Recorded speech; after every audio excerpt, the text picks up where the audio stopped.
भगवान जय। श्रील प्रभुपाद की जय। गुरु महाराज की जय। जय राधा माधव कुंज बिहारी।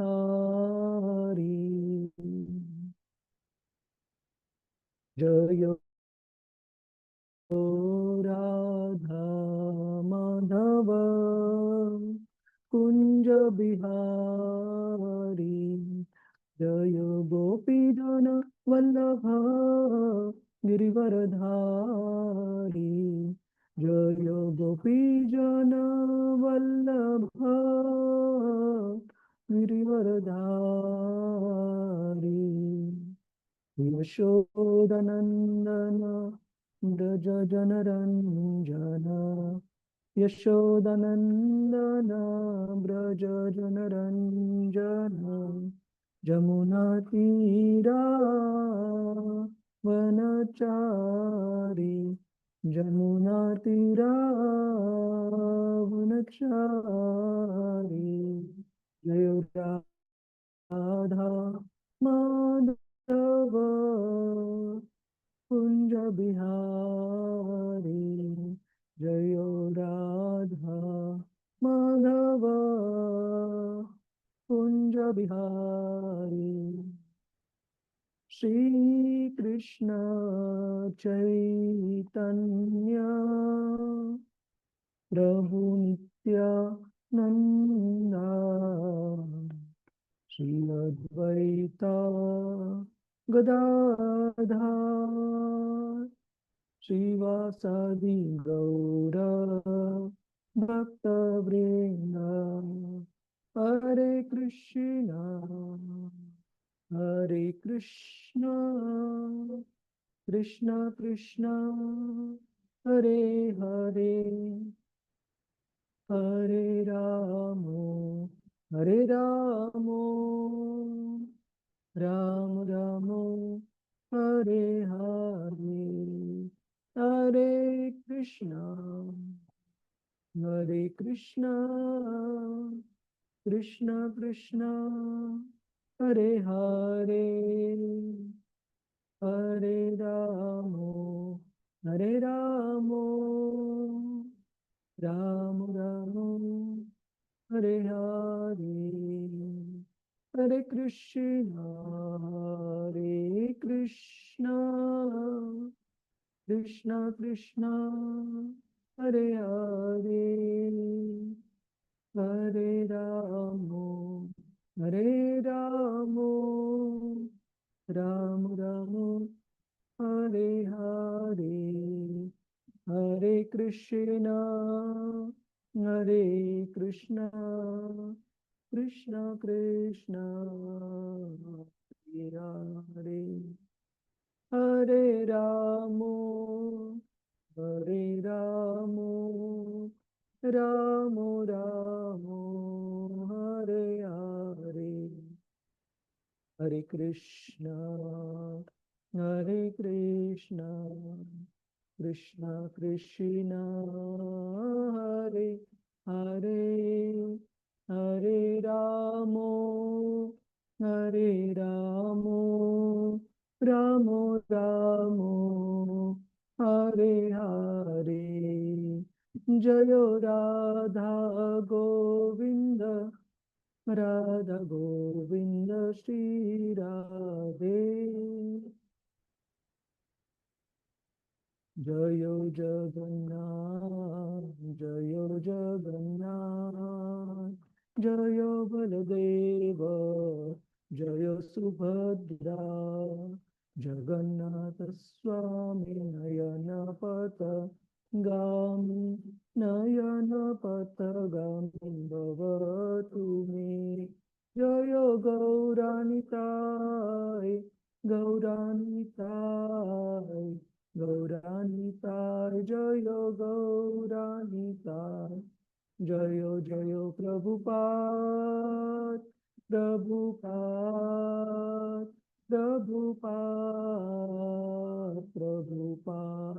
जय जय गुरुदेव गुरुदेव गुरुदेव गुरुदेव। हरिनाम संकीर्तन की जय। श्रील प्रभुपाद की जय। गुरु महाराज जी की जय। हरे कृष्ण।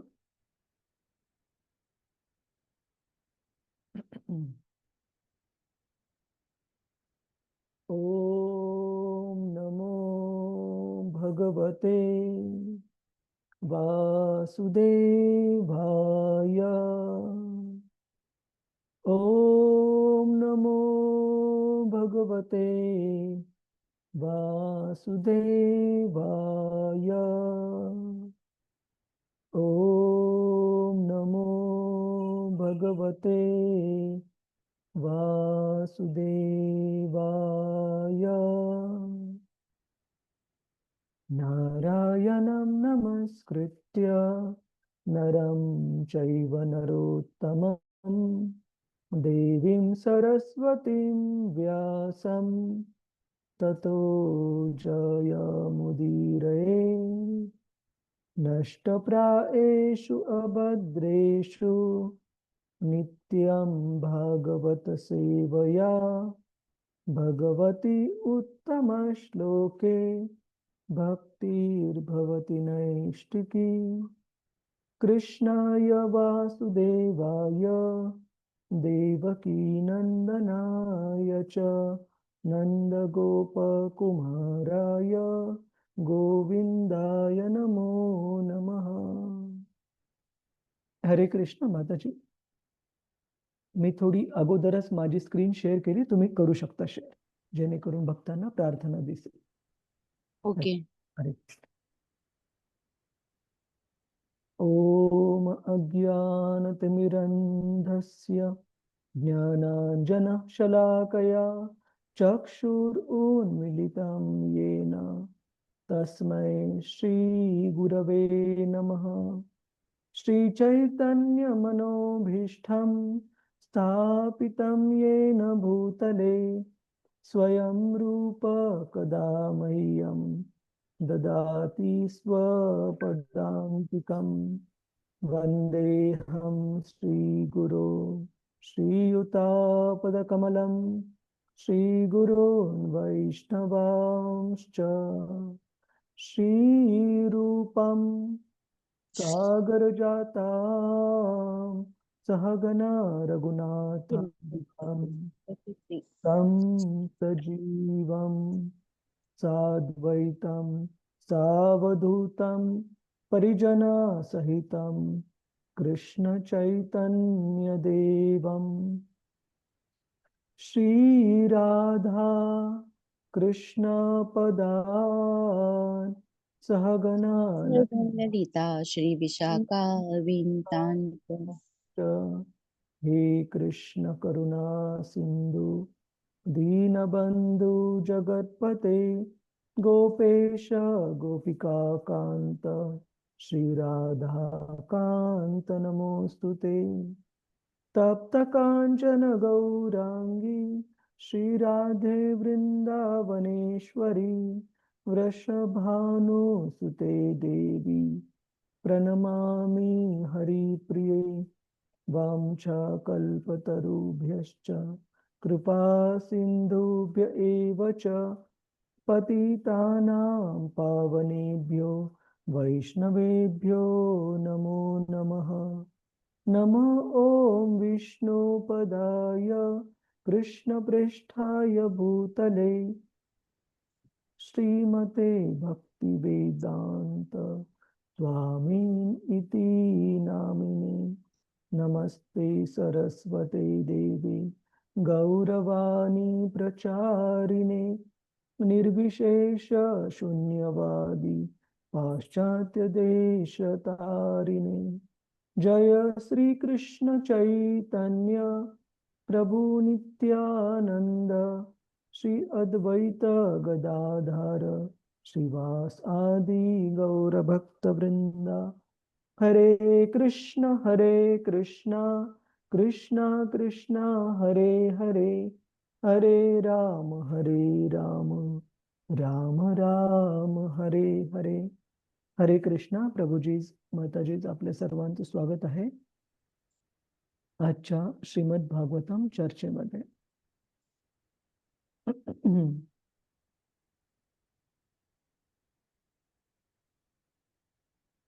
आपण गेल्या वेळेस पाहिलं की कशा प्रकारे भगवंतांचे भक्त हे त्यांच्या वैयक्तिक जन्मावरून, जातीवरून, सामाजिक जी काही त्यांची पार्श्वभूमी आहे त्यावरून त्यांचं महत्त्व ठरत नाही, तर जे भगवत भक्तीमध्ये जोडलेले आहेत आणि विशेषतः असे भक्त जे की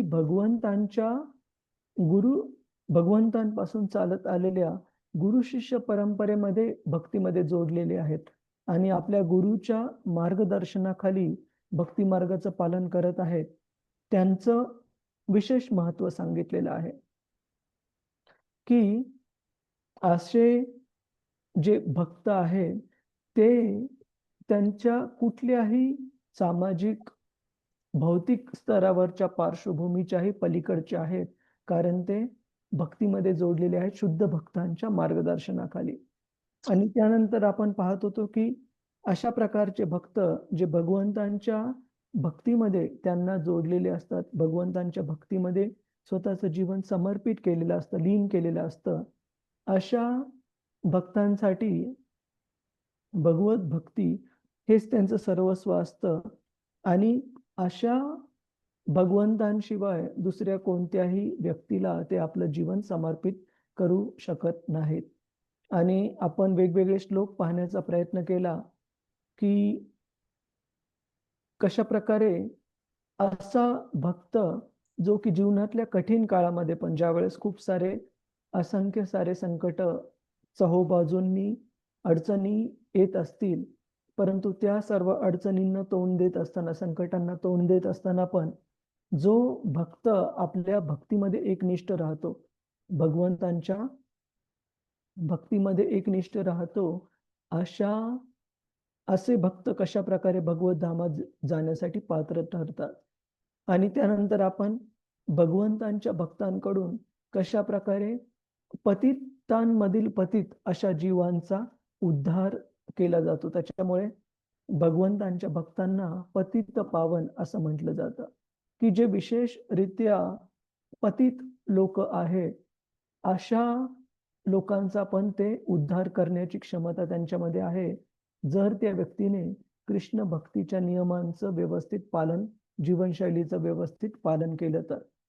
आणि आपण काही उदाहरणं पाहिले त्या संबंधामध्ये, जसं की मृगारी याचं उदाहरण पाहिलं, वाल्या कोळीचं उदाहरण पाहिलं, क्रेझी पीटरचं उदाहरण पाहिलं पाश्चात्य देशांमधून. कशा प्रकारे श्रील प्रभुपाद सुरुवातीला प्रचार प्रसारासाठी ज्यावेळेस अमेरिकेमध्ये गेले होते, त्यांच्या या आंतरराष्ट्रीय कृष्ण भावनामृत संघाच्या संस्थेच्या प्रती आपलं जीवन अर्पित करणाऱ्यांमध्ये बहुतांश लोक असे होते जे वेगवेगळ्या प्रकारच्या पापकृत्यांना आसक्त होते, परंतु कशा प्रकारे एका शुद्ध भक्ताच्या मार्गदर्शनाखाली भक्ती मार्गाचं पालन करून त्यांच्या जीवनामध्ये कसा आमूलाग्र बदल झाला. आणि आपण पाहिलं की तोच क्रेझी नंतर कुशक्रथा प्रभू म्हणून कसं त्यांचं महान योगदान राहिलं वैष्णव संप्रदायाच्या प्रती. तर आपण आज पुढे जाऊ की कशा प्रकारे भगवंतांच्या भक्तीमध्ये आसक्ती यासोबत दोन गोष्टी या स्वाभाविकतः येतात, ते म्हणजे ज्ञान आणि वैराग्य. तर आपण आज पाहण्याचा प्रयत्न करू. आणि मागच्या वेळेस आपण हे पण पाहिलं की ही भक्ती केवळ आणि केवळ भगवंतांबद्दल, पूर्ण पुरुषोत्तम भगवंत कृष्ण यांच्याबद्दलच असू शकते. आणि बाकीचे जे देवी देवतांचे उपासक आहेत, तर आपण पण देवी देवतांचा आदर करतो, परंतु आदर करणं वेगळं आणि भौतिक इच्छा घेऊन येणारे जे उपासक आहेत त्यांना आपण उपासक म्हणतो का? कारण त्यांची देवी देवतांच्या प्रती भक्ती नसते, भौतिक इच्छा पूर्ण करण्यासाठी ते वेगवेगळ्या देवी देवतांचा आश्रय घेतात. आणि त्या देवाणघेवाणीला श्रीमद भागवतामध्ये प्रल्हाद महाराज वानिक म्हणजे एका व्यापाऱ्याचं उदाहरण सांगत आहेत, तुलना सांगत आहेत. ज्या प्रकारे आपण कोणत्या दुकानदाराकडे जातो कोणती वस्तू खरेदी करण्यासाठी, तर तो व्यक्ती काही प्रेमाने आपल्याला ती वस्तू भेट नाही देत. आपण त्या व्यक्तीचं मूल्य देतो आणि त्या बदल्यामध्ये, त्याच्या मोबदल्यामध्ये तो व्यक्ती एखादी वस्तू आपल्याला देतो. तर हे झालं देवाणघेवाण. तर अशा प्रकारे ज्या देवी देवतांचे जे उपासक आहेत त्यांचंही त्यांच्या आराध्य देवी देवतांच्या प्रती जास्त करून भौतिक इच्छा पूर्ण करण्यासाठी देवाणघेवाण केली जाते. तर आपण पुढे जाऊ श्लोक क्रमांक 22 पासून. कुणाला काही प्रश्न आहे का प्रभुजी माताजी? हरे कृष्ण. ठीक आहे, आपण पुढे जाऊ. कृपया श्लोक म्हणण्याचा प्रयत्न करा. श्लोक क्रमांक 22. माताजी श्लोक बरोबर आहे ना? 22 नंबर. हो हो हो प्रभुजी.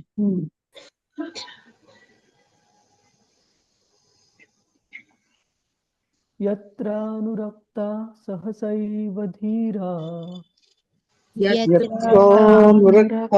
सहसैव धीरा व्यपोय देहादिषु संगमूढम्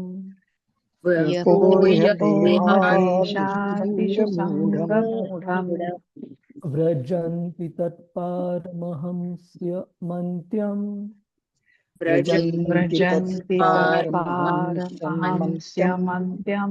यस्मिन् हिंसोपशमः स्वधर्मः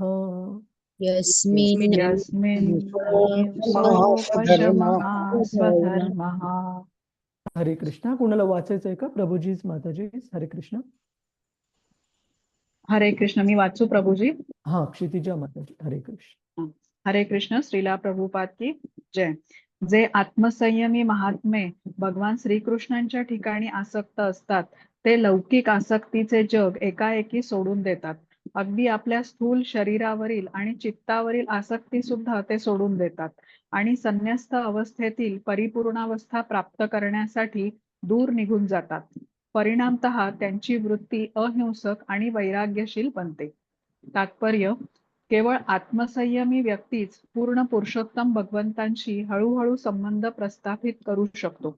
आत्मसंयमी याचा अर्थ विषय सुखात आवश्यकतेपेक्षा अधिक लिप्त नसलेला. जे आत्मसंयमी नसतात ते इंद्रिय सुखाच्या मागे लागलेले असतात. कोरडे तात्विक तर्क पांडित्य हे सुद्धा एक सूक्ष्म प्रकारचे मानसिक विषय सुखच आहे. विषय सुखात लिप्त मनुष्य अंधकाराच्या मार्गावरती जातो. केवळ आत्मसंयमी लोकच येथील भौतिक अस्तित्वाच्या बद्ध जीवनातून मुक्तीच्या मार्गावर प्रगती करू शकतात. म्हणून वेदांची अशी आज्ञा आहे की कोणीही अंधाराच्या वाटेने जाऊ नये. प्रत्येकाने प्रकाशमय अशा मुक्तीच्या दिशेने वाटचाल करावी.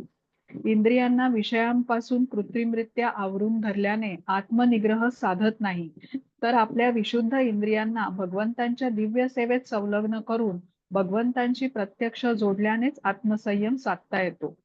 इंद्रियांना बलात् दडपून ठेवता येत नाही, परंतु त्यांना योग्य असे कार्य देता येते. अशी शुद्ध पवित्र झालेली इंद्रिये भगवंतांच्या दिव्य सेवेस आपोआपच लागतात. इंद्रिये परमेश्वराच्या सेवेत संयुक्त करण्याची ही परिपूर्ण रीत म्हणजे भक्तियोग. त्यामुळे भक्तियोगाच्या साधनेत रमलेले लोकच खरे आत्मसंयमी होत. ते भगवंतांच्या सेवेसाठी देहाची, गृहाची आसक्ती क्षणात सोडू शकतात. यालाच परमहंस अवस्था म्हणतात. हंस हा पाणी आणि दूध यांच्या मिश्रणातील दूधच तेवढे घेतो. त्याचप्रमाणे मायेची सेवा न करता भगवंतांची सेवा करणाऱ्यांना परमहंस म्हणतात आणि ते स्वाभाविकपणे अनेक सद्गुणांनी युक्त असतात.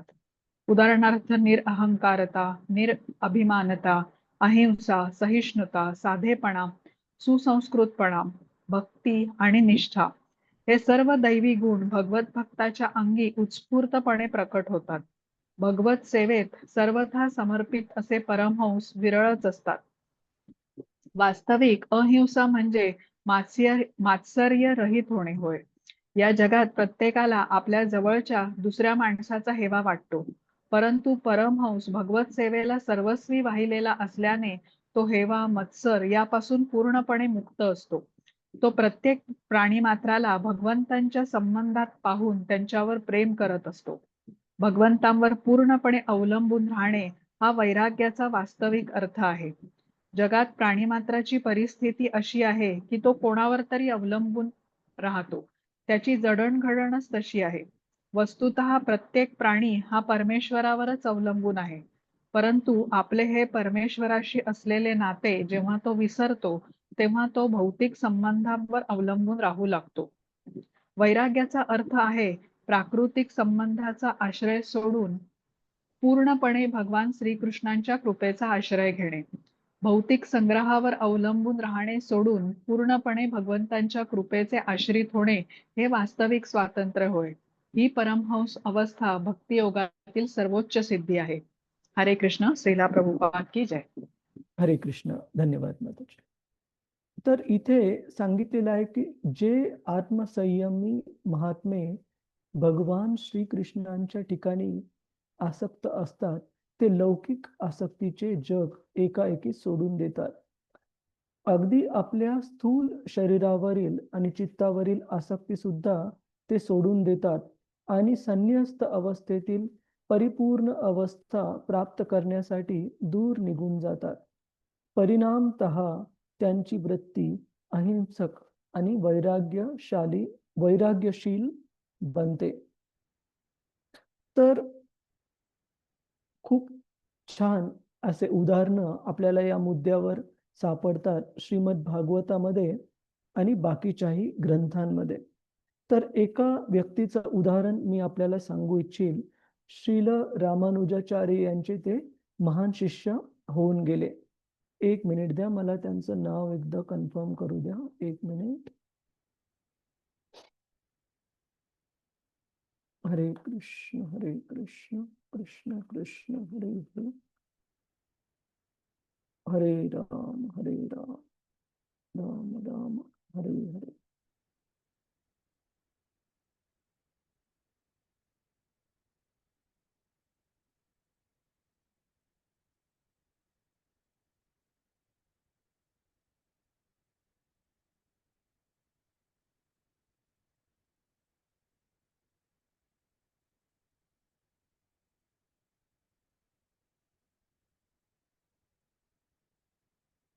हरे कृष्ण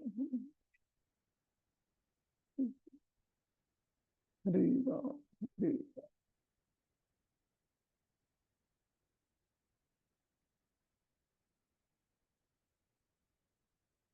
तर त्या भक्तांचं नाव आता मला इथे लक्षात येत नाहीये, परंतु त्यांची कथा आपल्याला मी सांगू इच्छितो. की एकदा एका दक्षिण भारतातल्याच, मला वाटतंय कांचीपुरम मध्येच वरदराज स्वामींचं खूप सुंदर मंदिर आहे. तर तिथे भक्त ज्यावेळेस भगवंतांच्या उत्सव मूर्तीची मिरवणूक काढत होते नगरामधून, तर रामानुजाचार्य आणि त्यांचे जे शिष्य होते त्यांनी पण भगवंतांच्या ह्या प्रोसेशन, ह्या मिरवणुकीमध्ये भाग घेत भगवंतांच्या उत्सव मूर्तीमध्ये भक्तांच्या सोबत चालत होते. त्यावेळेस श्रील रामानुजाचार्य यांनी रस्त्याच्या बाजूला उभ्या असलेल्या एका व्यक्तीकडे पाहिले. तर इतक्या वाजत गाजत सुंदर प्रकारे भगवंतांच्या उत्सव मूर्तीची मिरवणूक सुरू होती, परंतु हा जो व्यक्ती होता तो एका स्त्रीच्या प्रती त्याची भौतिक आसक्ती होती आणि तो त्या स्त्रीसाठी एक छत्री घेऊन उन्हामध्ये त्या स्त्रीला ऊन लागू नये म्हणून छत्री घेऊन त्या ठिकाणी उभा होता आणि एकाग्र चित्ताने त्या स्त्रीच्या डोळ्यांकडे त्याचं लक्ष होतं.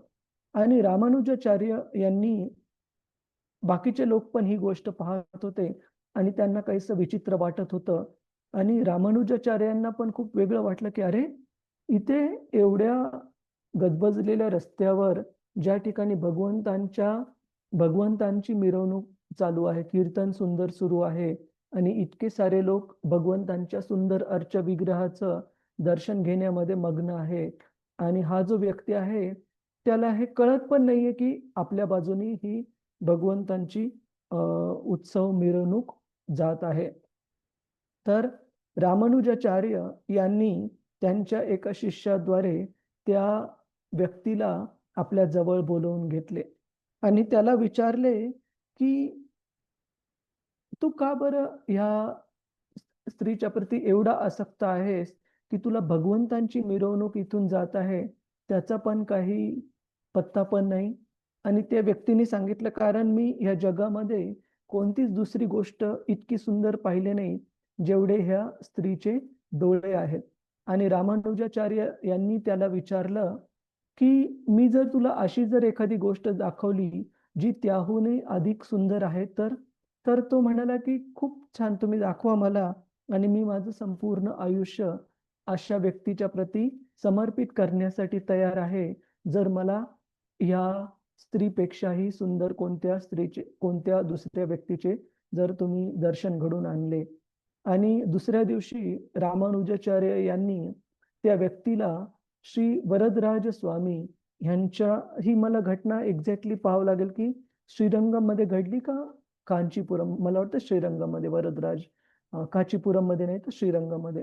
तर दुसऱ्या दिवशी श्री रंगनाथ स्वामी मंदिरात जी सुंदर काकडा आरती, मंगल आरती पहाटे होते त्यासाठी रामानुजाचार्य यांनी त्या व्यक्तीला बोलवलं.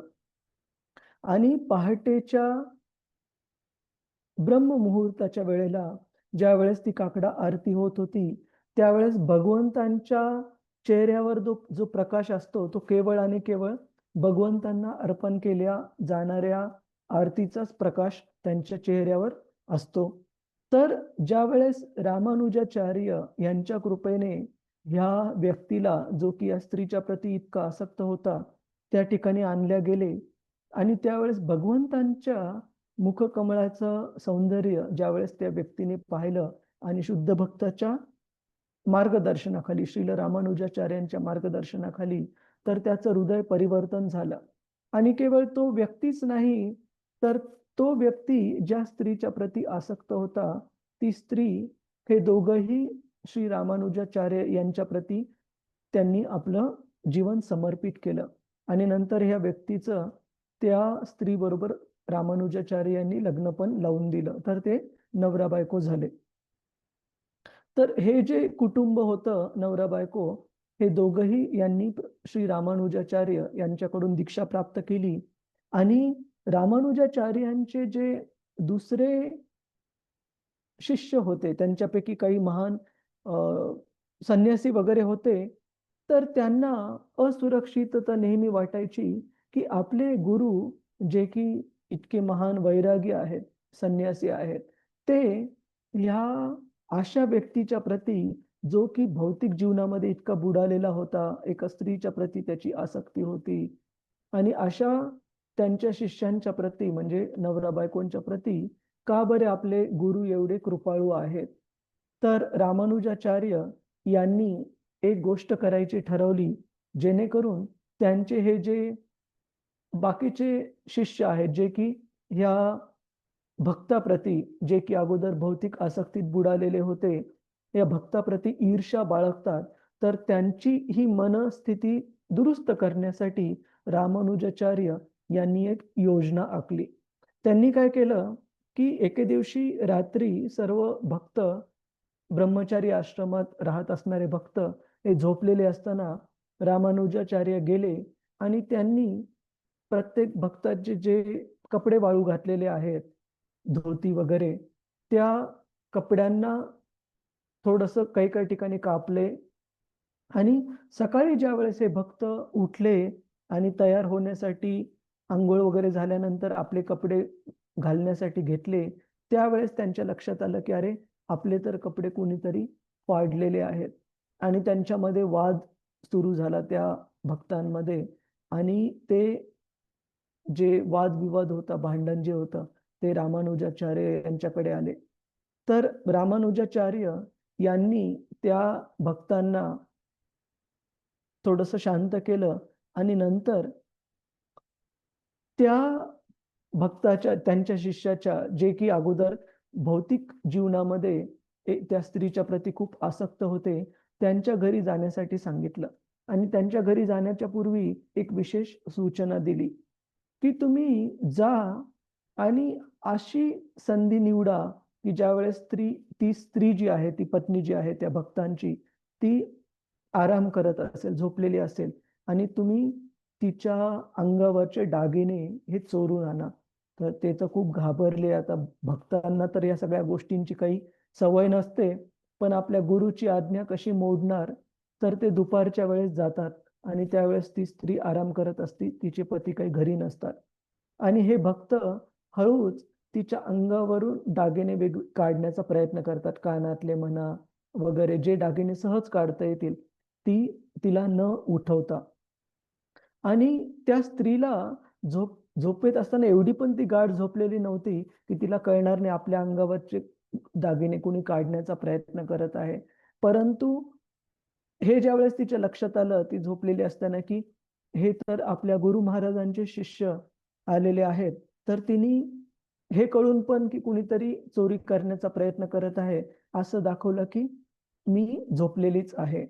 आणि त्यांनी कसे तरी जे काढता येतील ते दागिने काढले आणि तिने विचार केला मनामध्ये, की कदाचित असं झालेलं असू शकतं, की आपल्या गुरूंना किंवा त्यांचे जे बाकीचे शिष्य आहेत त्यांना कदाचित काही पैशांची गरज पडली असेल आणि त्यांच्याकडे पैसे नसतील, तर त्याच्यामुळे त्यांना हे कार्य करण्यासाठी भाग पाडलं गेलं असेल कदाचित. म्हणून तिने विचार केला, की ठीक आहे, शरीराच्या एका बाजूचे तर दागिने त्यांनी काढले, दुसऱ्या बाजूचेही दागिने देता यावेत म्हणून तिने असं दाखवण्याचं नाटक केलं, की झोपेतच ती एका अंगावरून दुसऱ्या अंगावर हलत आहे आणि दुसऱ्या अंगावरील पण दागिने काढता यावेत यासाठी. पण हे सर्व भक्त घाबरले, की त्यांना वाटलं, की अरे, ती स्त्रीला जागी होत आहे आणि तिथून ते पळून गेले. आणि त्या महिलेचा पती ज्यावेळेस घरी आला, तर तिने ही गोष्ट पतीला सांगितली, की कदाचित मला असं वाटतंय, की आपले गुरु महाराज हे किंवा त्यांचे शिष्य हे काहीतरी त्यांना पैशांची अडचण असणार आहे, की अशा-अशा कारणासाठी ते घरी आले होते आणि मी झोपण्याचंच नाटक केलं जेणेकरून त्यांना ते दागिने काढून नेता यावेत आणि दुसऱ्या बाजूचे दागिने नेण्यासाठी मी ज्यावेळेस अंग बदलण्याचा प्रयत्न करत होते, त्यावेळेस ते घाबरून पळून गेले. तर तिचे जे पती होते, ते त्या महिलेला खूप रागवले, की "तू तुझ्या दागिन्यांना आसक्त आहेस. का बरं तू त्यांना शांततेत सगळे दागिने काढू दिले नाही? तर तुला अंग हलवण्याची काय गरज होती? त्यांना सर्व दागिने घेऊ द्यायला पाहिजे होते. गुरु महाराजांना खरंच काही अडचण असू शकते." आणि ज्यावेळेस ह्या भक्तांनी जे की लपलेले होते तिथेच थोड्या अंतरावर घराच्या बाहेर, ज्यावेळेस नवरा आणि बायकोमधलं हे संभाषण ऐकलं, तेव्हा त्यांच्या हृदयामध्ये प्रकाश पडला, की अरे, आपले गुरु आपल्याला काय दाखवण्याचा प्रयत्न करत आहेत. आणि त्यांनी नंतर गुरु महाराजांना माफी मागितली, की आम्ही खूप मोठा अपराध केला या भक्तांच्या बाबतीमध्ये ईर्ष्या करून, त्यांच्याप्रती ईर्ष्येची भावना ठेवून. आणि अशा प्रकारे रामानुजाचार्य यांनी शिकवलं आपल्या भक्तांना, की हे जे ब्रह्मचारी आणि त्यांच्यापैकी काही संन्यासी पण भक्त आहेत, त्यांनी भौतिक गोष्टी तर सर्व त्याग केले आहेत. परंतु त्यांची आसक्ती प्रती आहे? त्यांनी सगळं जगाचा त्याग केलाय.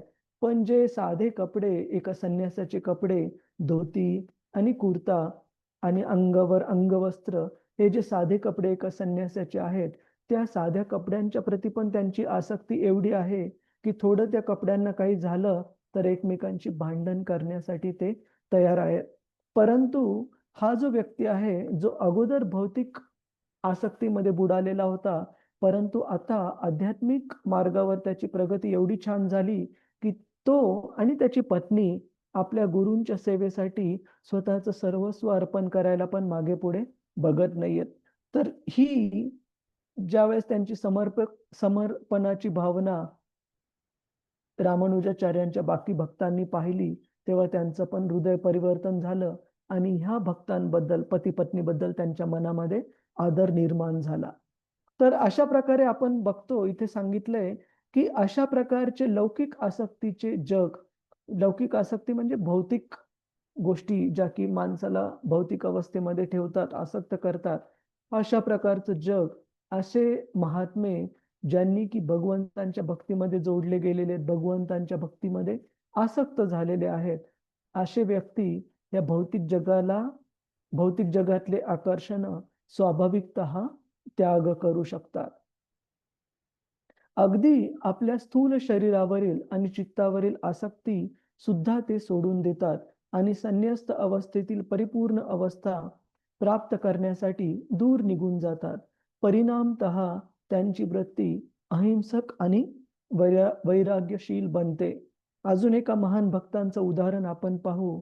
श्री चैतन्य महाप्रभूंच्या जीवनामध्ये आपण पाहतो श्रील हरिदास ठाकूर यांचं उदाहरण, की श्रील हरिदास ठाकूर इतके महान भक्त होते की 24 तास जवळपास ते हरिनामाचं जप कीर्तन करत राहायचे आणि त्यांच्या प्रती खूप साऱ्या लोकांच्या मनामध्ये आदर होता, कारण त्यांचे जे दैवी गुण होते, जसं की आपण मागच्या वेळेस तो श्लोक पाहिला, यस्यास्ति भक्तिर् भगवती अकिंचन सर्वैर गुणैस्तत्र समासते सुरः अथ एव अभक्तस्य कुतो महद्गुण मनोरथेन सतु धावतोभिः. की कशा प्रकारे एका भक्ताच्या जीवनामध्ये सर्व चांगले गुण प्राप्त होतात, जे की देवी देवतांचे गुण आहेत. तर श्रील हरिदास ठाकूर यांच्या बाबतीत आपण पाहतो की असे त्यावेळेस काही लोक होते जे त्यांची ईर्ष्या करायचे, त्यांचा हेवा करायचे, कारण त्यांना ईर्ष्या वाटायची की बाकी सर्व लोक आपल्याला का पूजत नाहीत, या श्रील हरिदास ठाकूर यांनाच का एवढा आदर सन्मान प्रदान करतात. तर अशा प्रकारे तिथे असे जमीनदार राहायचे रामचंद्र खान नावाचे, की जे की श्रील हरिदास ठाकूर यांच्या प्रती खूप ईर्ष्या बाळगायचे. आणि अशा महान आत्मसंयमी आत्म्याचं श्रील हरिदास ठाकूर यांचं भक्ती मार्गातून अधःपतन व्हावं आणि सामान्य लोक यांच्या मनातील त्यांचा आदर निघून जावा, यासाठी एक कूट कारस्थान एकदा तो जमीनदार रामचंद्र खान हा रचतो. आणि तो काय करतो की एका वेश्येला पाठवतो श्रील हरिदास ठाकूर यांचं चित्त तिच्याकडे आकर्षित करण्यासाठी आणि भक्ती मार्गावरून दूर करण्यासाठी. तर ही जी वेश्या असते, श्री चैतन्य चरितामृत मध्ये सांगितलंय की कशा प्रकारे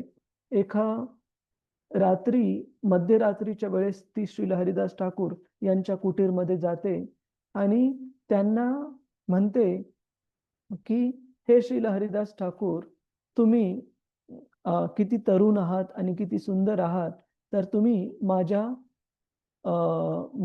सोबत यावं अशी माझी इच्छा आहे. आणि श्रील हरिदास ठाकूर हे भक्ती मार्गामध्ये इतके भगवंतांच्या नामाशी इतके आसक्त असतात, म्हणून श्री चैतन्य महाप्रभूंनी त्यांना नाव दिलं नाम आचार्य, ही पदवी दिली. तर हरिदास ठाकूर हे त्या महिलेला नाही म्हटले, तर त्या महिलेला म्हटले की मी जरूर तुमच्या सर्व इच्छा पूर्ण करेल, परंतु फक्त एक मला गोष्ट पाहिजे, ती म्हणजे माझी आजची जी हरिनाम ठरलेलं जे जप आहे, तो जप पूर्ण झालेला नाही, तर तो जप पूर्ण होईपर्यंत थांबा आणि त्यानंतर मी आपल्या सर्व इच्छा पूर्ण करेल.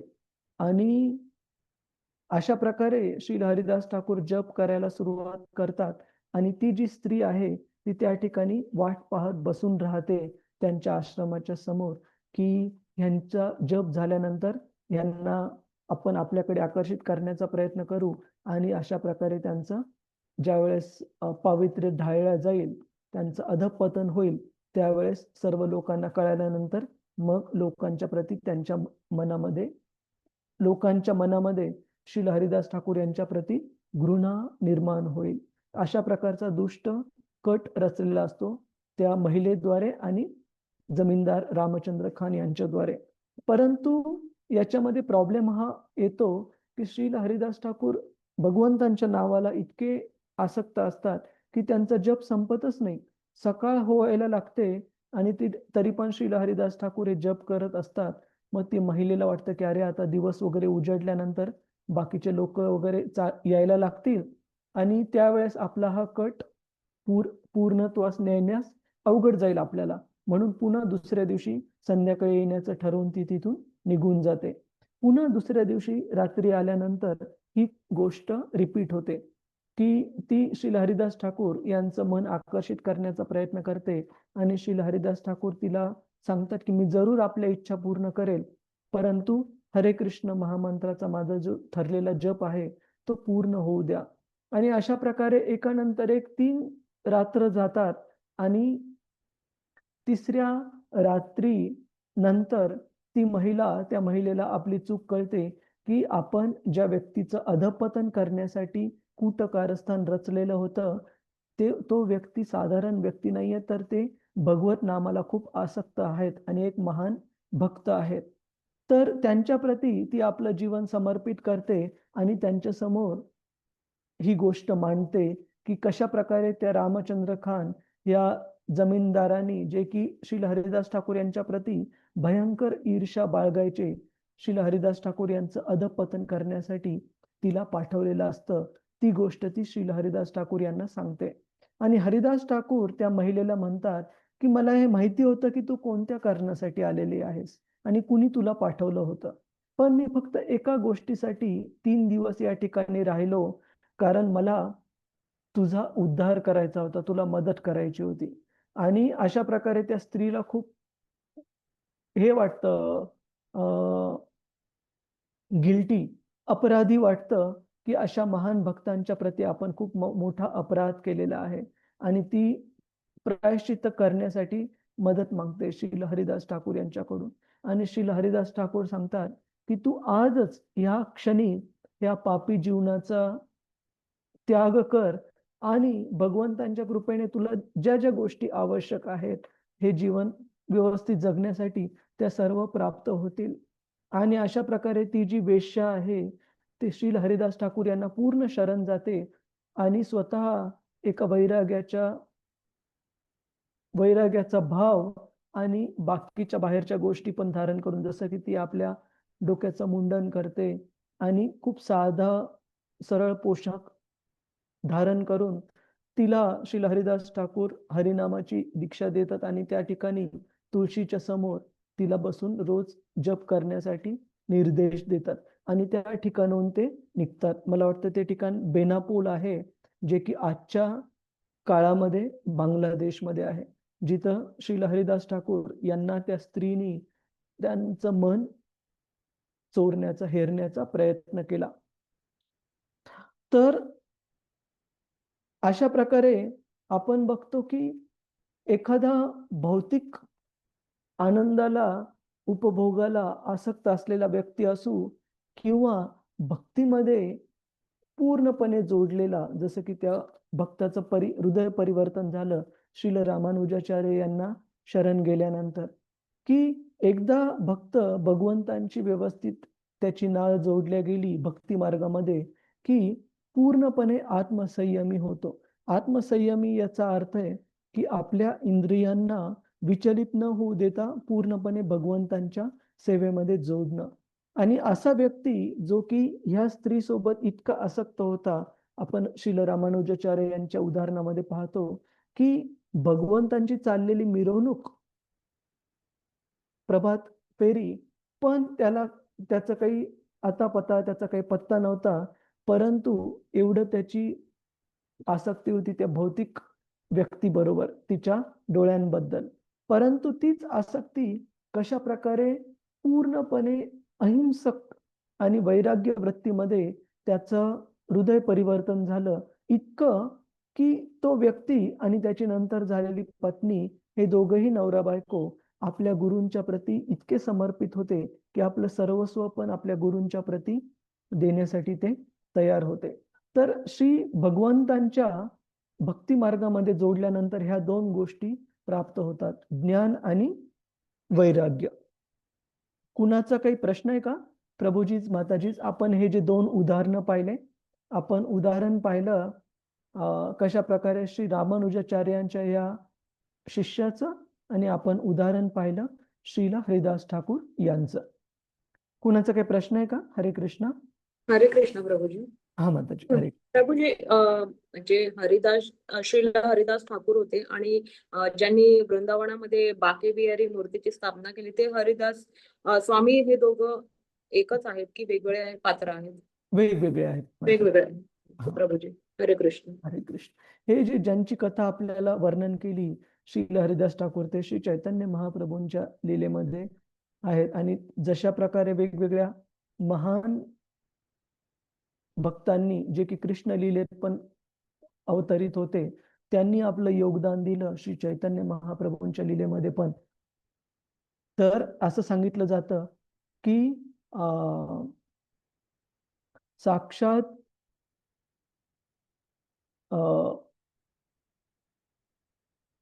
एक मिनिट, हा, साक्षात ब्रह्माजी हे त्यांनी हरिदास ठाकूर हे ह्या भक्ताचं रूप धारण केलं होतं श्री चैतन्य चरितामृत, श्री चैतन्य महाप्रभूंच्या लीलेमध्ये. तर आणि त्यांच्या भगवंतांच्या नामाप्रती असणाऱ्या आसक्तीमुळे त्यांना श्री चैतन्य महाप्रभूंनी नामाचार्य ही पदवी प्रदान केली. तर हे वेगळे आहेत माताजी. ठीक आहे. हो प्रभूजी, धन्यवाद. हरे कृष्ण. हरे कृष्ण. अजून कुणाचा काही प्रश्न आहे का प्रभूजीच माताजीच, की कशा प्रकारे भगवंतांच्या भक्तीमध्ये ज्या प्रकारे आपण आसक्त होत जाऊ, हळूहळू भौतिक गोष्टींबद्दलचं आपलं जे आकर्षण आहे, भौतिक उपभोगाबद्दलचं, भौतिक लाभाबद्दलचं आपलं जे आकर्षण आहे, ते स्वाभाविकता हळूहळू कमी होत जाईल. अजून कुणाचा काही प्रश्न आहे का? ठीक आहे, आपण पुढे जाऊ. श्लोक क्रमांक 23. कृपया म्हणण्याचा प्रयत्न करा.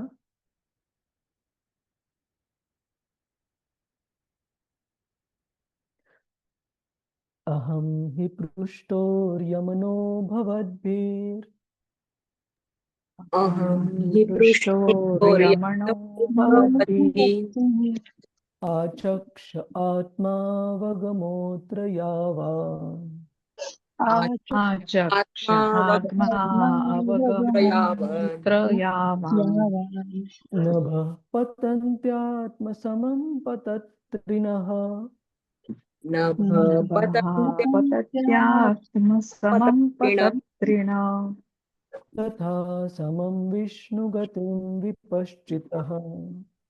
तथा समं विष्णुगतिं विपश्चित. तर या अध्यायाच्या सुरुवातीला आपण कशा प्रकारे वेगवेगळे श्लोक पाहिले, सूत गोस्वामींची नम्रता दाखवणारे. तर या श्लोकामधून पण आपल्याला श्रील सूत गोस्वामींच्या नम्रतेचाच आपल्याला अनुभव येतो. कुणाला वाचायचं आहे का प्रभूजीच माताजीच? हरे कृष्ण. हरे कृष्ण. हरे कृष्ण. मी वाचू प्रभूजी? हा, संजना माताजी. हरे कृष्ण. हरे कृष्ण प्रभूजी, धन्यवाद. सूर्यासारख्या शक्ती संपन्न ऋषी हो, तुम्ही मला विचारले आहे तेव्हा मला जितके कळते त्या मर्यादेत मी तुम्हाला विष्णूंच्या दिव्य लीला वर्णन करून सांगेन. पक्षी जसे आपापल्या शक्तीप्रमाणे आकाशात उड्डाण करीत असतात, तसे विद्वान लोक आपल्या अनुभूतीप्रमाणे परमेश्वराचे वर्णन करीत असतात. तात्पर्य: परम सत्य अनंत आहे. कोणत्याही जीवाला स्वतःच्या मर्यादित क्षमतेने अशा अनंताचे आकलन होणे शक्य नाही. परमेश्वर अव्यक्त, साकार आणि प्रदेश मात्र किंवा स्थान विशिष्ट असा आहे. स्थान विशिष्ट स्वरूपात परमात्मा म्हणून तो प्रत्येकाच्या हृदयात उपस्थित आहे. आपल्या अव्यक्त रूपाने तो सर्वव्यापी ब्रह्म आहे आणि आपल्या व्यक्तिगत साकार रूपात तो त्यांच्या परम भाग्यशाली पार्षद असलेल्या शुद्ध भक्तांच्या दिव्य प्रेममय सेवेचा विषय आहे. या वेगवेगळ्या स्वरूपातील भगवंतांच्या लीलांचे आंशिक आकलन केवळ विद्वान भक्तांनाच होऊ शकते. त्यामुळे सूत गोस्वामींनी मला जितके कळते त्या मर्यादेत सांगेन अशी जी भूमिका घेतली ती औचित्यपूर्ण अशीच आहे. खरे पाहता भगवंत सर्व स्वतःचे यथार्थ वर्णन करू शकतील आणि त्यांचे भक्त मात्र भगवान त्यांना जेवढे सामर्थ्य देते त्या प्रमाणात त्यांचे वर्णन करू शकतील. हरे कृष्ण प्रभूजी, धन्यवाद. हरे कृष्ण. खूप खूप सुंदर श्लोक आहे हा. त्याचा अर्थ खूप सुंदर आहे. इथे काय करत आहेत सूत गोस्वामी? आपल्या सर्वांना त्यांच्या नम्र भावाद्वारे एक उदाहरण देत आहेत की कशा प्रकारे ते भगवंतांचं यशोगान करण्याचा प्रयत्न करतील. नैमिषारण्यामधल्या शौनकादी ऋषी मुनी यांच्या समोर आणि आपल्या सर्वांसाठी ज्याप्रमाणे त्यांच्या गुरूंच्या कृपेने त्यांना ज्या प्रमाणात साक्षात्कार प्राप्त झालेला आहे, त्यांना ज्या प्रमाणात कळालं आहे भगवंतांबद्दल, त्या मर्यादेतच ते भगवंतांचं यशोगान करण्याचा प्रयत्न करतील. आणि ही जी मर्यादा आहे त्या ती मर्यादा समजून सांगण्यासाठी श्रील सूत गोस्वामी खूप सुंदर उदाहरण देत आहेत. वेगवेगळ्या प्रकारच्या पक्ष्यांचं, वेगवेगळ्या प्रकारच्या प्राण्यांचं ज्यांना की उडण्याची क्षमता प्राप्त असते. जसं की पक्ष्यांमध्ये पण आपण बघतो, प्रभूजीच माताजीच, विविध प्रकारचे पक्षी आहेत आणि ते किती उंच प्रमाणात किती वेळ उडू शकतात त्यांच्या मर्यादा आहेत. जसं की आपण चिमणी बघतो. चिमणी 10, 20, 30, 40, 50 फूट खूप झाले चिमणीसाठी आणि थोडं उडलं की तिला कुठेतरी थांबावं लागतं, कारण जीव छोटासा आहे. तिची कॅपॅसिटी, तिची मर्यादा तेवढीच दिलेली आहे भगवंतांच्या कृपेने. ती किती उंच उडू शकते आणि किती वेळ उडू शकते त्या दोन्हीवरही मर्यादा आहेत. त्याचप्रमाणे बाकीचे पण पक्षी आपण पाहतो, जसं की पोपट वगैरे असू, त्याच्यापेक्षा कितीतरी उंच हवेमध्ये उंच उडू शकतात आणि कितीतरी दूरपर्यंत उडू शकतात. त्यांच्यामध्ये ती क्षमता भगवंतांनी दिलेली आहे. आणि त्या पक्ष्यांपेक्षाही उंच उडणारे पक्षी आहेत, जसं की घार असू किंवा ईगल. ईगल म्हणजे गरुड असू. आपण पाहतो की खूप काही मैल्स म्हणजे किती किलोमीटर हवेमध्ये इतक्या उंचीवर पण ते उड्डाण करू शकतात आणि खूप साऱ्या अंतरापर्यंत खूप सारा वेळ आकाशामध्ये राहण्याची त्यांच्यामध्ये क्षमता असते. तर सूत गोस्वामी ते उदाहरण देत आहेत की ज्या प्रकारे ह्या साऱ्या पक्ष्यांची उडण्याची क्षमता, भगवंतांच्या कृपेने त्यांना प्राप्त झालेली क्षमता वेगवेगळी आहे. एक चिमणी काही फुटांपर्यंत काही मिनिटांकरिता उडू शकते आणि नंतर तिला थकवा येऊन थोडंसं तिला मध्ये गॅप घेणं, आराम करणं आवश्यक आहे पुन्हा उडण्याच्या अगोदर. त्याचप्रमाणे दुसरे पक्षी आहेत जे की आकाशामध्ये त्याहूनही अधिक उंच प्रमाणामध्ये उडू शकतात आणि अधिक काळाकरिता आकाशात ते राहू पण शकतात. हे सर्व त्यांना भगवंतांच्या कृपेने वेगवेगळे शक्ती प्राप्त झालेल्या आहेत.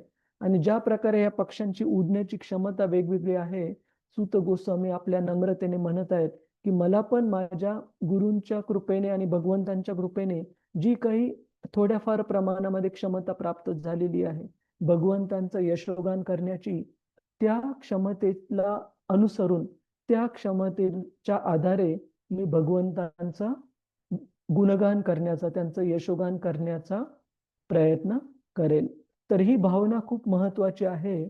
भगवंतांचे जे खरे भक्त आहेत, प्रामाणिक भक्त आहेत, ते कधी असा विचार करत नाहीत की मी विद्वान आहे किंवा मला भगवंत पूर्ण प्रकारे कळाले आहेत. भगवंत भगवद्गीतेत सांगतात की आपल्या साधारण मनुष्याचंच काय, प्रभूजीच माताजीच, मोठे मोठे देवी देवता आणि मोठे मोठे ऋषी मुनी पण त्यांना पूर्णतः जाणू शकत नाहीत.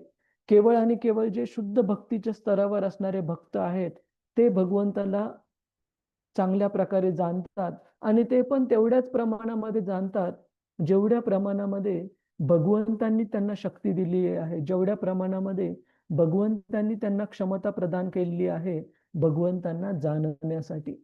तर अशा प्रकारे सूत गोस्वामी ते म्हणत आहेत की मला जितके कळते त्या मर्यादेमध्ये हे शौनकादी ऋषी मुनी मी आपल्याला भगवंतांबद्दल सांगण्याचा प्रयत्न करेल. तर ही नम्रता खूप खूप महत्वाचा गुण आहे. भगवद्गीतेमध्ये भगवंत जे वेगवेगळे भगवत भक्तांचे गुण सांगतात, जे की भक्ताला भगवंतांच्या अतिशय प्रिय बनवतात, त्या गुणांमध्ये नम्रता ही खूप महत्वाचा गुण आहे. कुणाचा काही प्रश्न आहे का प्रभूजीच माताजी? सर्वांना कळालं हे उदाहरण कशा प्रकारे सूत गोस्वामींनी दिलेले आहे, वेगवेगळे पक्षी आणि त्यांची उडण्याची वेगवेगळी भगवंतांनी दिलेली क्षमता, आणि कशा प्रकारे या उदाहरणावरून आपल्याला कळतं की भगवंतांच्या क्षमतेनुसारच कोणीही त्यांना जाणून घेण्याचा प्रयत्न करू शकतं आणि अंततः जाणून घेऊ शकतं. कुणाचा काही प्रश्न आहे का प्रभूजीच माताजीच? हरे कृष्ण. प्रभूजी समजलं. हरे कृष्ण. आपण पुढचा श्लोक पाहू, श्लोक क्रमांक 24 आणि 25. एकदा धनुरुद्यम्य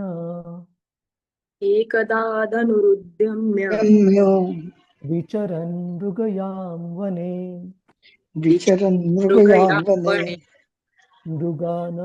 मृगान् अनुगत शान्तः मृगाननुगतः शान्तः मृगानानुगत शान्तः क्षुधितस्त्रुषुतिभृशम्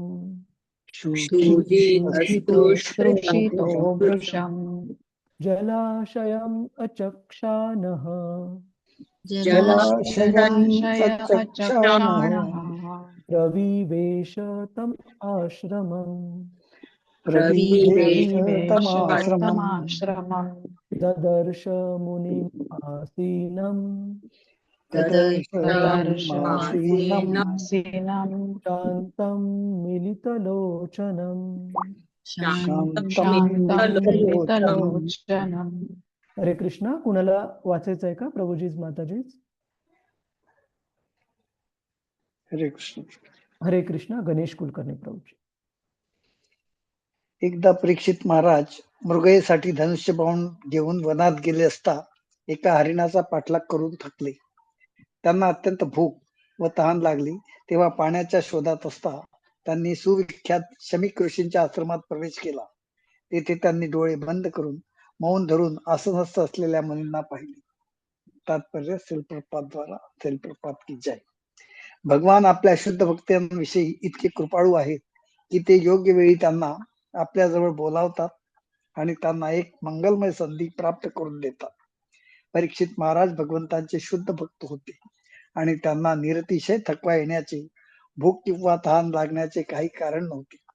कारण या स्थूल शरीराच्या आवश्यकतांनी भक्त कधी विकल होत नाही. परंतु एखाद्या वेळी भगवंतांच्या इच्छेने असा भक्त सुद्धा थकतो, तृषित होतो. भगवानच या निमित्ताने त्याला ऐहिक जीवनाचा त्याग करण्याची एक सुसंधी निर्माण करून देत असतात. भगवंताकडे जाण्यासाठी निघण्यापूर्वी प्रत्येकाला या भौतिक संबंधाची आसक्ती सोडून द्यावीच लागते. आणि म्हणून जेव्हा एखादा भक्त सांसारिक गोष्टीत फारच गुंतून पडतो तेव्हा त्याला अनासक्ती निर्माण व्हावी म्हणून भगवंत एखादी विशेष परिस्थिती निर्माण करतात. भक्त जरी या भौतिक जगाच्या व्यापात अडकून पडला असला तरी परमेश्वर मात्र त्यास कधीच विसरत नाही. काही प्रसंगी तो अशी विचित्र परिस्थिती निर्माण करतो की भक्ताला या सगळ्या ऐहिक व्यापांचा त्याग करावाच लागतो. भगवंतांचा संकेत भक्ताला कळतो, परंतु इतरेच जनांना मात्र अशी परिस्थिती दुर्दैवी आणि वैफल्यपूर्ण वाटते. भगवंतांनी पूर्वी परीक्षितांचे आजोबा अर्जुन यांच्या निमित्ताने भगवद्गीता सांगितली होती. तसेच आता भागवताच्या प्रकटीकरणासाठी परीक्षित महाराज हे निमित्त व्हावेत अशी भगवान श्रीकृष्णांची इच्छा होती. कुरुक्षेत्रावर भगवंतांच्या इच्छेनेच अर्जुनाला कौटुंबिक जिव्हाळ्याचा मोह उत्पन्न झाला होता. तसे झाले नसते तर जगाच्या कल्याणासाठी भगवद्गीता सांगण्याची संधी भगवंतांना मिळाली नसती, गीता सांगितली गेली नसती. त्याचप्रमाणे यावेळी जर परीक्षित महाराज श्रांत, क्षुधार्थ, तुषार्थ झाले नसते तर भागवताचे मुख्य अधिकारी श्री सुखदेव गोस्वामी यांच्याकडून भागवत सांगितले गेले नसते. भागवतासाठीच्या वातावरण निर्मितीची ही पार्श्वभूमी असून अशाच वातावरणात सर्व संबंधितांच्या कल्याणासाठी भागवताचे गायन करण्यात आले. इथे एकदा शब्दाने प्रस्तावनेचा प्रारंभ होत आहे. हरे कृष्ण प्रभू. हरे कृष्ण. जय. हरे कृष्ण. धन्यवाद प्रभूजी. तर आपण इथे बघतो की शौनकादी ऋषीमुनींचा जे त्यांनी वेगवेगळे प्रश्न विचारले, तिसऱ्या अध्यायाच्या शेवटी त्यामध्ये मुख्यतः प्रश्न होते श्रीमद भागवताच्या इतिहासाबद्दल आम्हाला सांगा. श्रीमद भागवत रचण्यासाठी श्रील व्यासदेवांना कशा प्रकारे प्रेरणा प्राप्त झाली त्याबद्दल आम्हाला सांगा. श्रीमद भागवताचे जे रचयिता श्रील व्यासदेव यांच्याबद्दल सांगा. श्रीमद भागवताचे जे प्रमुख वक्ता शुकदेव गोस्वामी यांच्याबद्दल सांगा. आणि श्रीमद भागवताचे जे प्रमुख श्रोता आहेत परीक्षित महाराज त्यांच्या जीवनाबद्दल, त्यांच्या कार्याबद्दल आणि त्यांच्या मृत्यूबद्दल पण आम्हाला सांगा. हे सर्व प्रश्न शौनकादी ऋषीमुनींचे होते. आणि आतापर्यंत ते बाकीच्या राहिलेल्या सर्व प्रश्नांची उत्तरं सूत गोस्वामींनी दिलेली आहेत. फक्त शेवटचा प्रश्न श्रीमद भागवताचा इतिहास, त्याच्यामध्ये परीक्षित महाराजांचा जन्म, पूर्ण जीवनकाळ आणि मृत्यू याच्याबद्दल ऐकण्यासाठी शौनकादी ऋषीमुनी उत्सुक आहेत. आणि विशेष परीक्षित महाराजांच्या बाबतीत आपण अगोदरच पाहिलेलं आहे की कशा प्रकारे ते भगवंतांचे इतके महान आणि शुद्ध भक्त होते की त्यांचा जीवनाचा सुरुवात, त्यांचा जन्मच भगवंतांच्या दर्शनाने झाला. पूर्ण कार्यकाळ, त्यांचा जीवनकाळ भगवंतांच्या सेवेत समर्पित होऊन झाला. आणि त्याचप्रमाणे त्यांचा मृत्यू पण इतका महान होता की त्यांच्या मृत्यूद्वारे श्रीमद भागवताचं अवतरण झालं सर्व बद्ध जीवांच्या कल्याणासाठी या भौतिक जगातल्या. तर श्रील प्रभुपाद इथे सांगत आहेत की आपण असं नाही समजायला पाहिजे. तर काय लिहिलंय की एकदा परीक्षित महाराज मृगयेसाठी म्हणजे तहानेने व्याकुळ होऊन, की एका हंटिंग एक्सकर्शन म्हणजे क्षत्रिय राजांना जशा प्रकारे युद्धासाठी प्रॅक्टिसला आपण काय म्हणतो मराठीमध्ये? सराव. सराव. युद्धासाठी सराव करण्यासाठी ही हंटिंग एक्सकर्शन म्हणजे जंगलात जाऊन प्राण्यांना मारणे याची परवानगी होती, जेणेकरून त्यांना नेम घेण्याची, आपल्या धनुष्यबाणाने सवय व्हावी, जेणेकरून त्या कलेचा ते युद्धामध्ये वापर करू शकावेत. तर अशा प्रकारे एकदा युद्धाच्या सरावासाठी जंगलामध्ये गेलेले असताना परीक्षित महाराज हे खूप थकले आणि तहानेने व्याकुळ होऊन ते एका ऋषींच्या आश्रमामध्ये गेले, शमीक ऋषींच्या आश्रमामध्ये. तर तात्पर्यामध्ये श्रील प्रभुपाद सांगतात की परीक्षित महाराज साधारण व्यक्ती नाही आहेत, भगवंतांचे महान भक्त आहेत. आणि अशा भगवंतांच्या महान भक्तांना शारीरिक गरजांनी ते कधी एवढे व्याकुळ नाहीत होऊ शकत की काय करावं किंवा काय करू नये ह्याची भ्रांत त्यांना राहू नये, त्यांच्याकडून मोठी चूक व्हावी असं कधी होऊ नाही शकत.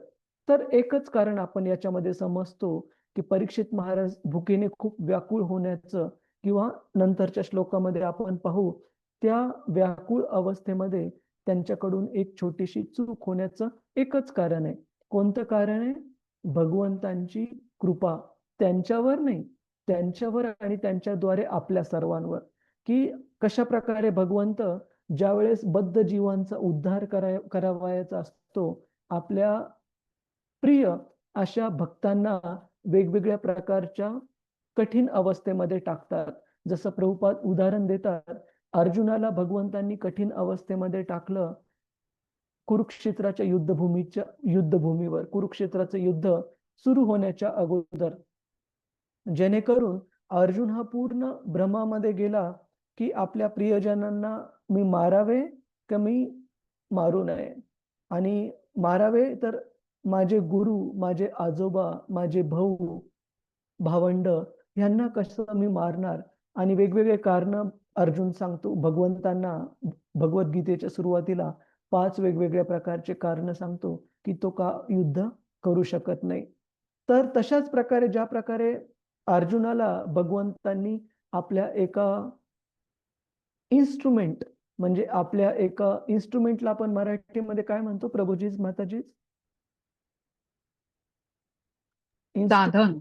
साधन. हा, खूप छान, धन्यवाद माताजी.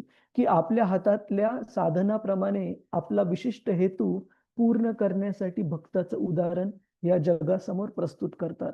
त्याच प्रकारे भगवंतांच्याच इच्छेने इथे परीक्षित महाराजांवर ही वेळ ओढवली आहे, जेणेकरून ते त्या तहानेने व्याकुळ झालेले आहेत, खूप थकलेले आहेत. आणि अशा स्थितीमध्ये ते शमीक ऋषींच्या आश्रमामध्ये येतात. आणि इथं प्रभुपाद तात्पर्यामध्ये लिहितात की जर परीक्षित महाराज थकलेले नसते, तहानेने व्याकुळ झालेले नसते, तर त्यांच्याकडून ती चूक झालीच नसती जी पुढच्या श्लोकामध्ये सांगण्यात येणार आहे. आणि त्यांच्याकडून जर ती चूक झालीच नसते तर श्रीमद भागवत हे तुम्हा आम्हाला आपल्या जीवन उद्धारासाठी प्राप्त झालेच नसते. त्याच्यामुळे खरं कारण हे नाहीये की परीक्षित महाराज तहानेने व्याकुळ झाले. खरं कारण आहे की भगवंतांची इच्छा आहे की श्रीमद भागवत अवतरित व्हावं, आपल्या सर्वांचा उद्धार व्हावा. आणि ती भगवंतांचा जो प्लॅन, भगवंतांची योजना पूर्ण करण्यासाठी त्यांनी आपल्या शुद्ध भक्तांना, परीक्षित महाराजांना आपल्या हातातलं साधन केलेलं आहे. तर इथे आपण आज थांबू प्रभुजीज माताजीज. कुणाचा काही प्रश्न आहे का या शेवटच्या श्लोकावर? हरे कृष्ण. कशा प्रकारे भगवंतांच्या महान भक्तांना भगवंत आपले साधन, आपल्या हातातले साधन म्हणून कधी कधी खूप साऱ्या लोकांच्या उद्धारासाठी वापरतात, उदाहरण प्रस्तुत करण्यासाठी.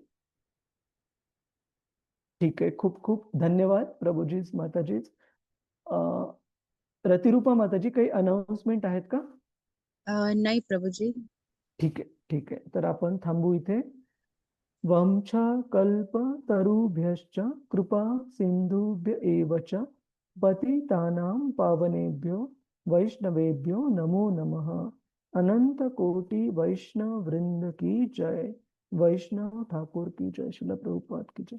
एक अनाउन्समेंट होती प्रभूजीज, माताजी, जस्ट आत्ता लक्षात आली माझ्या. जसं की आपण इथे सांगितलं की भगवंत ज्यावेळेस आपल्या प्रिय भक्तांना, शुद्ध भक्तांना आपल्याकडे म्हणजे त्यांच्याकडे बोलवून घेण्याचं ठरवतात, त्यावेळेस भक्तांना कधी कधी अशा विशिष्ट प्रकारच्या स्थितीमध्ये टाकलं जातं जेणेकरून तो भक्त भगवंतांकडे परत जावा. तर असेच एक श्रील प्रभुपादांचे महान शिष्य श्रीमान अंबरीश प्रभू, जे की आपल्याला फोर्ड मोटर कंपनी सगळ्यांना माहिती असेल प्रभूजीज, माताजी. फोर्ड ही भारतामध्ये काही वर्षांपूर्वीपर्यंत होती कंपनी, अमेरिकेची मोटार कंपनी आहे, कार बनवते. तर त्या फोर्डचे जे संस्थापक आहेत हेनरी फोर्ड, त्यांचे नातू अल्फ्रेड फोर्ड, जे की श्रील प्रभुपादांचे एक दीक्षित शिष्य आहेत, अंबरीश प्रभू, आणि ज्यांना की श्रील प्रभुपादांनी आदेश दिला होता मायापूरमध्ये श्री चंद्रोदय मंदिर, टेम्पल ऑफ वैदिक प्लॅनेटोरियम, हे सुंदर मंदिर मायापूरमध्ये तयार करण्याचा, बांधण्याचा. तर त्या महान भक्तांना, जे की इतके वर्षानुवर्षे सेवा करत आलेले आहेत प्रभुपादांच्या ह्या संस्थेमध्ये, 2 दिवसांपूर्वी त्यांना खूप मोठा स्ट्रोकला आपण मराठीमध्ये काय म्हणतो? हा, अजून एक शब्द आहे, धक्का म्हणजे स्ट्रोक आलेला आहे. पक्षाघात. हा, पक्षाघाताचा आघात झालेला आहे आणि प्रभूजींची तब्येत खूप क्रिटिकल, सिरियस आहे, व्हेंटिलेटरवर आहेत. तर आपल्या सर्वांना विनंती आहे की आपण सर्वांनी भगवंतांच्या प्रती प्रार्थना करा. आपण जप करत असाल तर एखादी माळा एक्स्ट्रा करण्याचा प्रयत्न करा की हे प्रभू, आपली जर इच्छा असेल तर कृपया अंबरीश प्रभूंचं प्राणांचं रक्षण व्हावं, जेणेकरून जी त्यांच्या पूर्ण आयुष्याचं मिशन, जो आदेश श्रील प्रभुपादांनी त्यांना दिला होता टेम्पल ऑफ वैदिक प्लॅनेटोरियम मायापूरमध्ये उभारण्याचा, ते मंदिर जस्ट पूर्ण होण्याच्या मार्गावर आहे आणि पुढच्या वर्षी त्याचं उद्घाटन पण आहे 2026च्या शेवटी. तर अशा भक्तांनी, ज्यांनी आपलं पूर्ण आयुष्य वेचलं आपल्या गुरूंची ही आज्ञा पूर्ण करण्यासाठी, जर भगवंतांची इच्छा असेल तर त्यांनी कृपया अजून काही काळ अंबरीश प्रभूंना द्यावा, जेणेकरून ते हे मंदिर पूर्ण झालेलं बघू शकतील. तर खूप खूप महत्वाचं ही गोष्ट, ही मुद्दा शेअर करायचा होता. धन्यवाद. हरे कृष्ण. धन्यवाद प्रभूजी. हरे कृष्ण हरे प्रभूजी. कृष्ण. हरे Thank you. कृष्ण. सादर प्रणाम प्रभूजी. हरे कृष्ण. हरे कृष्ण. धन्यवाद. हरे कृष्ण प्रभू. हरे कृष्ण.